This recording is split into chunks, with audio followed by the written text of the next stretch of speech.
should we just go ahead and get into Yeah, it with let's the go right down possible the list. breakdown?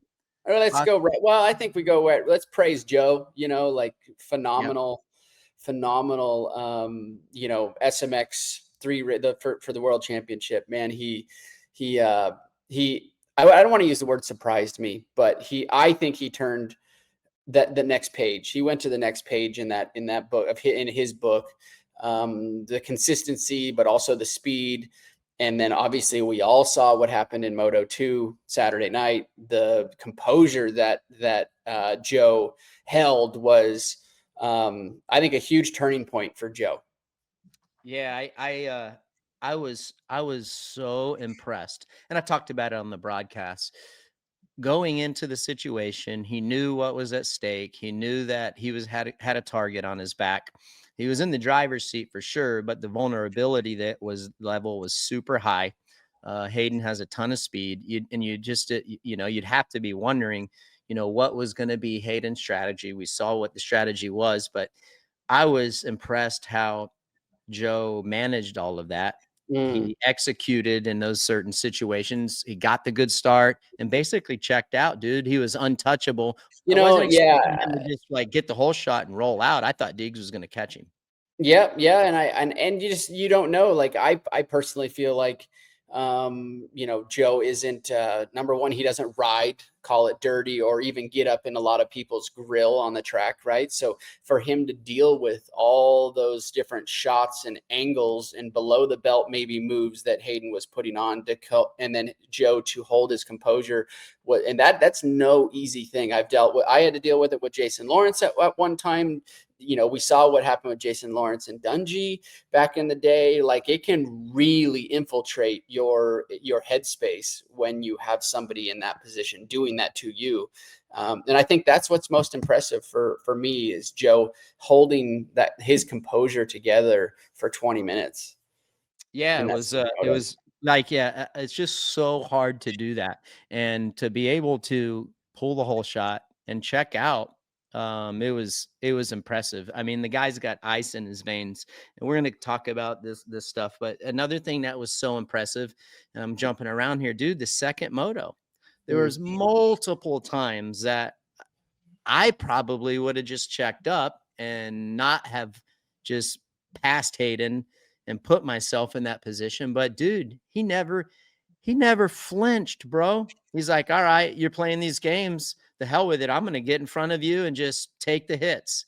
It blew my mind that he did that. But I respected how eager he was and how motivated he was to just take it head on, grab the bull by the horns and just say, shoot your shot, brother. And let's see what you have. Right? Yeah. Multiples, man. Multiple shots he took, multiple blows. Yeah. I mean, like, were you surprised that he did that and how he just took it head on in the second moto?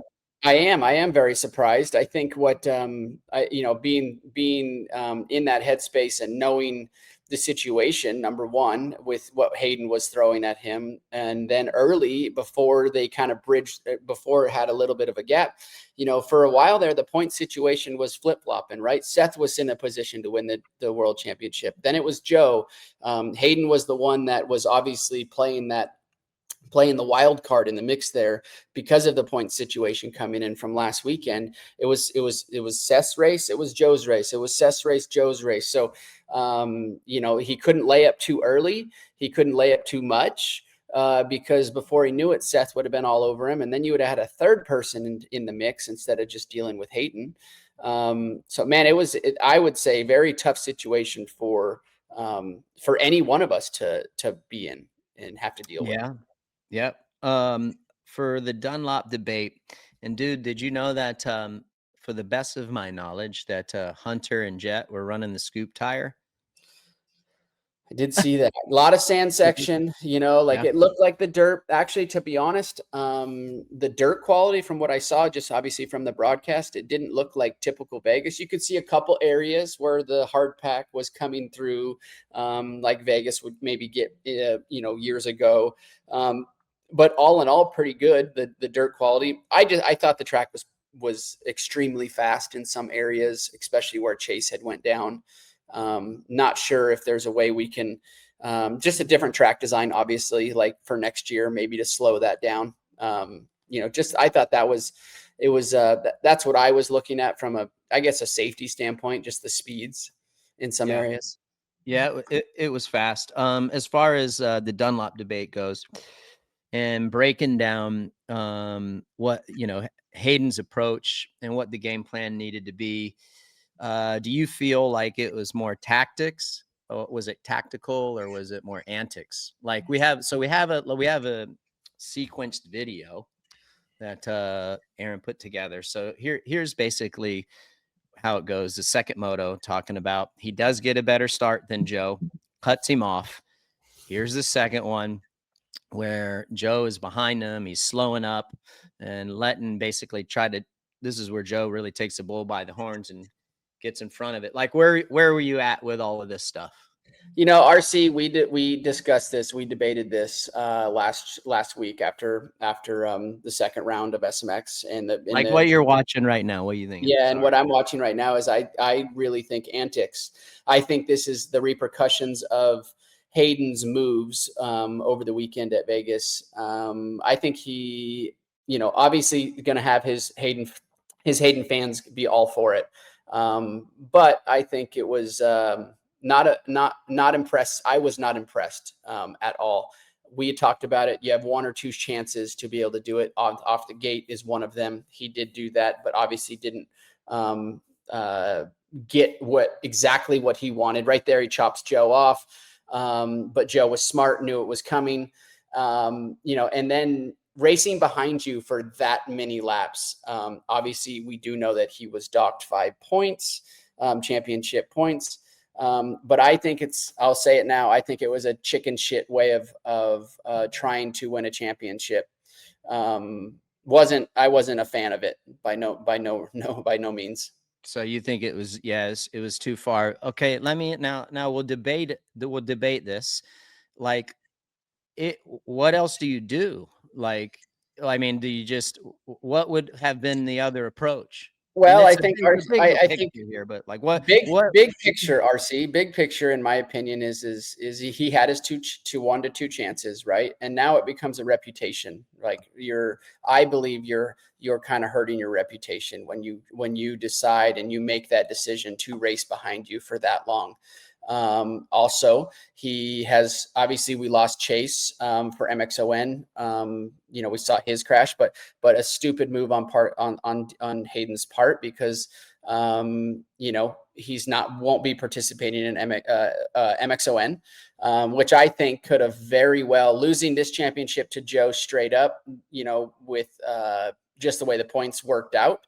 But then going to MXON and Team USA winning, I think that would have been a much bigger catapult in his career, or in moving forward into the 450 class, than doing what he did now. And now he jeopardized MXON. He probably, more than likely, I mean, it's only a week and a half out, broken collarbone. The odds of him racing, I think 0 chance.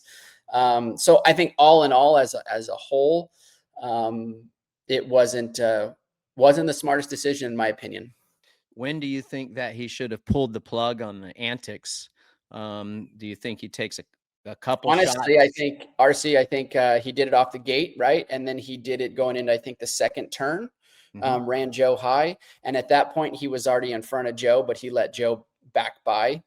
I think that's your chance. I think he should have went out and smashed everybody in that second moto and killed everybody by 20 or 30 seconds and made his statement that way, versus doing this, because for me, this just looks very unprofessional, and yeah, just not the smartest move, in my opinion, for his career move.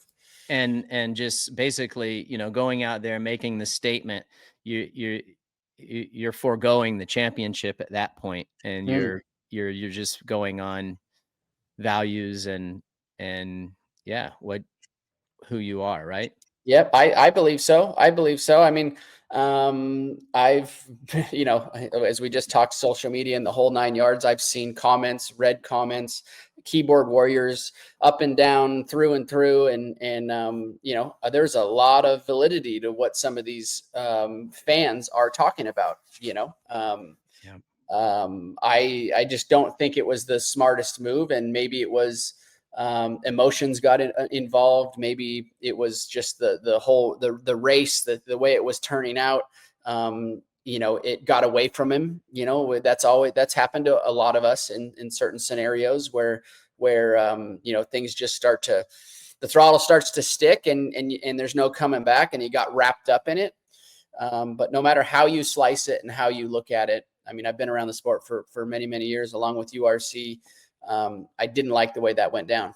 Yeah, I will say this, and I guess you can take it like how you want, if I'm defending him or not. To win the championship, he had to do something. Yep. Right? And he had to do something, and I just, like, looking back on it, if I was in that situation, I was ready for it in '05, pardon me, '06, and, I don't know. It's hard for me to, like, reflect on it, like, how many attempts would I have made? I'd like to think that my first attempt, I would have executed it, and I wouldn't have had to slow down and race behind me, but it never got to that point because my option 1 worked out the way that I had hoped that it was gonna work out, to win that Supercross championship. So, again, and I talked about it on RDL. We talked about it here on the podcast, and we talked about strategy and what that looked like. And he had to do something to Joe to try to win the championship. So maybe he went overboard. It is a bummer that he hurt himself. Luckily, Joe didn't get hurt. But yeah, now like MXON is gone.